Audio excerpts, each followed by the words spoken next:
तो hey guys, कैसे हैं आप सब। एंड आपका स्वागत है मेरे चैनल बिजनीफाई पे। एंड आज मैं आपके साथ डिस्कस करने जा रहा हूँ एक बहुत इंपॉर्टेंट टॉपिक, जिसे कहते हैं व्हाट इज बिजनेस। बिजनेस क्या है, राइट।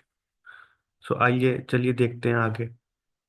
सो डिफाइन बिजनेस, राइट।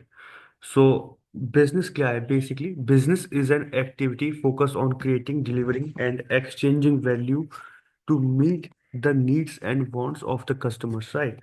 जो एक बिजनेस होता है बेसिकली, ये जो होता है फोकस करता है creating, delivering and exchanging values पे, एंड कस्टमर्स की नीड एंड वांट्स को जो है ये फुलफिल करता है बेसिकली। एंड अगर हम बात करें इसके की एलिमेंट्स के बारे में, राइट, जो कि बहुत ही ज़्यादा इंपॉर्टेंट हो जाते हैं किसी भी बिजनेस के लिए। जो creating values, this is a very good की एलिमेंट। जब हम किसी बिजनेस में वैल्यू क्रिएट करते हैं तो हम दो चीज़ों पे फोकस करते हैं। फिर स्टार्टिंग में प्रोडक्ट एंड सर्विस पे, एंड उसके बाद आता है आपका डिलीवरिंग वैल्यू। डिलीवरिंग वैल्यू पे हमें फोकस करना होता है डिस्ट्रीब्यूशन एंड मार्केटिंग पे, राइट। सो एंड जो थर्ड है आपका वो होता है exchanging value. Exchanging value is very important because इसमें आप अपने ट्रांजैक्शंस एंड प्रॉफिट को देखते हो। जब आप अपने ट्रांजैक्शन एंड प्रॉफिट को देख रहे हो तो उसमें सबसे ज़्यादा इंपॉर्टेंट हो जाता है मनी का cash inflow and outflow. This is very interesting topic, तो हम इस पर आगे वीडियो बनाएंगे। सो बेसिकली अगर आप अपने बिजनेस के कैश फ्लो को रीड कर रहे हो, देख रहे हो, दिस इज वेरी इंपॉर्टेंट। मुझसे किसी ने पूछा था, बताओ कि what is money. So money is the medium of exchange, right. जब मनी एक मीडियम है एक्सचेंज करने का, so this is very important topic. So आगे इसके ऊपर चर्चा होगी। And what is the purpose of the business. Business का पर्पस क्या है? Basically business is driven by the goal for achieving profit by satisfy customer needs. Basically business का जो पर्पस होता है वो होता है अपने प्रॉफिट को अचीव करना, अपने गोल को अचीव करना, एंड कस्टमर्स की नीड्स को जो है सेटिस्फाई करना। ये किसी भी बिजनेस का जो होता है, क्या कहते हैं, पर्पस होता है। एंड आइए आगे बढ़ते हैं। सो टाइप्स ऑफ बिजनेस क्या होता है, राइट। अगर हम देखें types of businesses, so types of businesses में मैंने इसमें आपको चार टाइप बताए हुए हैं। Number one is sole proprietor. Sole proprietor owned and operate by one person. कि सोल प्रोप्राइटर वो होता है जो बिजनेस को ओन करता है और ऑपरेट करता है एक अकेला बंदा, अकेला आदमी। उसके बाद आता है आपका पार्टनरशिप, राइट। तो जो पार्टनरशिप होती है वो दो या दो से अधिक लोगों के बीच में हो सकती है, बेसिकली ओन बाय टू और मोर इंडिविजुअल्स।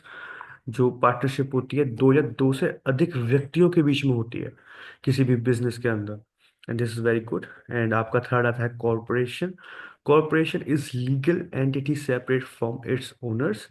एंड आपका जो फोर्थ है वो है नॉन प्रॉफिट। नॉन प्रॉफिट का जो बिजनेस होता है वो फोकस करता है सोशल गुड्स पे, वो प्रॉफिट्स पे फोकस नहीं कर रहा होता है। एंड आगे देखते हैं, this is a very good entrepreneurship. आइए इसके बारे में शॉर्ट में देखते हैं कि व्हाट इज एंटरप्रेन्योरशिप। एंटरप्रेन्योरशिप कर क्या रहा है basically? Entrepreneurship involves creating and launching new businesses, right. Entrepreneurship जो होता है वो क्रिएट करता है एंड लॉन्च करता है न्यू बिजनेस को। एंड इसके अंदर जो सबसे पहली चीज होती है वो इनोवेशन होता है। कि हम जो एंटरप्रेन्योर होते हैं, हाँ, वो इनोवेट करते हैं न्यू आइडियाज को एंड न्यू सॉल्यूशंस को। बिकॉज कोई भी एंटरप्रेन्योर जब बिजनेस के बारे में सोच रहा होता है तो वो सबसे पहले आइडेंटिफाई कर रहा होता है मार्केट में प्रॉब्लम क्या है, तो इसलिए वो एक नया आइडिया क्रिएट करता है एंड उसके सॉल्यूशंस देता है। दिस इज बोल सकते हैं कि फर्स्ट टर्म सोचने की, एक एंटरप्रेन्योर सोच रहा है तो। फिर आती है आपकी risk taking abilities, right. So risk taking तो होता ही है बंदा, या आप जो अगर जो आप एंटरप्रेन्योरशिप में करना चाह रहे हो तो रिस्क टेकिंग तो आपको बनना ही पड़ेगा। Facing uncertainties and potential losses. Entrepreneurship को लॉसेस झेलने पड़ते हैं स्टार्टिंग के अंदर, क्योंकि कोई भी नया आइडिया, नई इनोवेशन स्टार्टिंग में अगर आप आपके कस्टमर्स या आपका जो टारगेट ऑडियंस है वो इतनी जल्दी अडेप्ट नहीं कर पाता है बेसिकली। एंड इसमें आता है growth. Growth is very important. Scaling and expanding the business. किसी भी एंटरप्रेन्योर के लिए एंटरप्रेन्योरशिप के अंदर अपने बिजनेस के अंदर अपने इनोवेशन के अंदर ग्रोथ बहुत ही ज़्यादा इम्पोर्टेंट एंड फोकस करना चाहिए ग्रोथ को। बिकॉज वो अगर आप ग्रोथ जो होती है आपके बिजनेस को एक्सपेंड करती है, राइट। तो this is a short explanation entrepreneurship. And आइए बात करते हैं बिजनेस फंक्शंस के बारे में। सो बिजनेस फंक्शंस क्या होते हैं, राइट। तो पहला जो फंक्शन होता है वो होता है ऑपरेशन, राइट। ऑपरेशन के अंदर production, supply chain and logistics आते हैं। सेकंड फंक्शन होता है आपका मार्केटिंग, राइट। मार्केटिंग के अंदर आपका customer reach, promotions and sales आती है। एंड नंबर थर्ड होता है आपका finance, right. This is very good function. Finance पर फोकस करना चाहिए बिकॉज आप अपने बिजनेस की financial planning, accounting and investment में आप क्या फोकस करते हो, किस तरीके से हैंडल करते हो इस फंक्शन को। And fourth option is human resource, right.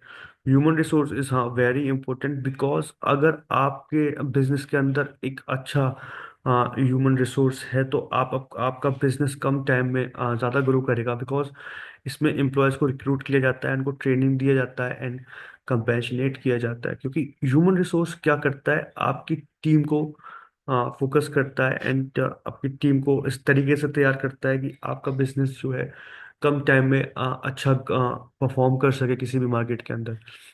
तो ये चारों जो फंक्शंस होते हैं is very very important functions, हमें इन पर फोकस करना चाहिए किसी भी बिजनेसमैन को या एंटरप्रेन्योर को, या जो बनना चाह रहा है या जो उसकी नॉलेज लेना चाह रहा है। आइए, business environment, right. So business environment क्या है बेसिकली। सो देखते हैं। Business environment encompasses factor the impact and organization operations and success। जो बिजनेस एम्पावरमेंट होता है मतलब environment sorry, my mistake, environment. So जो बिजनेस एनवायरमेंट होता है बेसिकली जो ये जो इम्पैक्ट करता है ऑर्गेनाइजेशन के ऑपरेशंस पे एंड सक्सेस पे इम्पैक्ट करता है, राइट। इसके अंदर economics, political, social and technological points आ जाते हैं आपके, राइट। अब बात हो रही है टेक्नोलॉजी की, तो एआई इज देयर, राइट। क्योंकि अब जमाना एआई का है, every person is smart, right. आइए नेक्स्ट देखते हैं। Ethics and social responsibilities, right. Ethics and social responsibilities क्या होती है किसी बिजनेस में, आप इस ट्रायंगल को देखिए। Integrity, sustainability, community involvement, transparency and fair labour, right, practices. So ये होता है एथिक्स एंड सोशल रिस्पॉन्सिबिलिटी। हमें इस ट्रायंगल के अकॉर्डिंगली इन सबको मैनेज करना पड़ता है। द फ्यूचर ऑफ बिजनेस, तो जो बिजनेस का फ्यूचर होने वाला है वो कैसा होगा, बेसिकली सब कुछ अच्छा ही होगा। The future of business is dynamic and driven by technology advancement, global global interconnectedness and involving customer needs basically। आपको डिजिटल ट्रांसफॉर्मेशन पे फोकस करना पड़ेगा एंड सस्टेनेबिलिटी पे फोकस करना पड़ेगा एंड कस्टमर सेंट्रिसिटी पे फोकस करना पड़ेगा, right. Digital transformation means integration of technology into all aspects of business. यानी हर चीज अब डिजिटलाइज हो रही है। आप पेमेंट करते हो डिजिटल वे में करते हो, शॉपिंग करते हो डिजिटल वे में करते हो। तो हाँ, अब बिजनेस भी इस डिजिटल वे पे डिपेंड होगा in future. Number 2 is sustainability, right. Focus on environmental and social responsibilities, right. जो आपका फोकस होगा एनवायरमेंटल एंड सोशल, उसकी जो रिस्पॉन्सिबिलिटी है आपको उस पर फोकस करना होगा, राइट। क्योंकि आप अपना टारगेट ऑडियंस बना रहे हो तो उसका इन्वायरमेंट क्या है बेसिकली। और उस इन्वायरमेंट को आप किस तरीके से हैंडल करते हो किसी भी बिजनेस में। Customer centricity, right. Understanding and exceeding customer expectation. आपका कस्टमर आपके प्रोडक्ट से, आपकी सर्विस से क्या एक्सपेक्ट कर रहा है, किसी भी बिजनेस के लिए सबसे इंपॉर्टेंट बात होती है कि जो कस्टमर्स की नीड एंड वांट्स को फुलफिल करने की जब बात आती है, तो वहाँ हमें समझना होता है कि कस्टमर का एक्सपेक्टेशन क्या है किसी भी सर्विस को लेके, एंड किसी भी मतलब प्रोडक्ट को लेके, राइट। सो हमें वहीं पर फोकस करना होता है कि कस्टमर क्या एक्सपेक्ट कर रहा है। अगर आप अपने कस्टमर की एक्सपेक्टेशन को फुलफिल कर रहे हो, तो देन आपका बिजनेस इज फ्रिक्वेंटली स्मूथ चलेगा, right. Thank you very much. This is मेरी वीडियो का एंड हो गया। And thank you very much. And आप मेरी वीडियो को सब्सक्राइब करें, लाइक करें, शेयर करें। And thank you.